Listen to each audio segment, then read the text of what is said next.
आणि आता आपण बघूयात महत्त्वाच्या टॉप 9 बातम्या, पण त्यापूर्वी आणखी एक मोठी बातमी येते। भाजपला याच आठवड्यात नवा अध्यक्ष मिळण्याची शक्यता आहे। पक्षाच्या स्थापना दिनाआधी अध्यक्ष जाहीर करण्यावर भाजपचा भर असल्याचं कळतंय।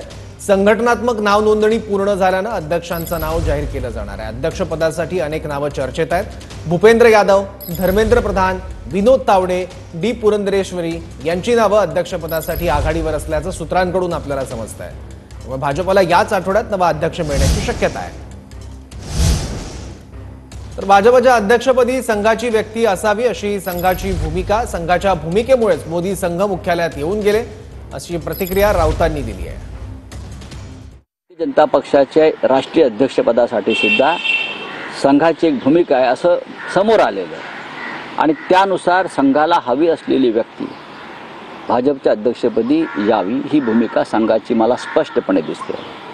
ज्या अर्थी 10-11 वर्षांनी नरेंद्र मोदींना नागपुरात जाऊन सरसंघ चालकांना भेटावं लागलं, ही काय साधी गोष्ट नाही। त्या वर्षात गेले नाहीत। नड्डा यांनी तर आम्हाला संघाची गरजच नाही 400 पार करण्यासाठी अशी भाषा आहे। जेव्हा राष्ट्रीय अध्यक्ष बोलतो भाजपचा, तेव्हा ते प्रधानमंत्री मोदींचीच भूमिका असते।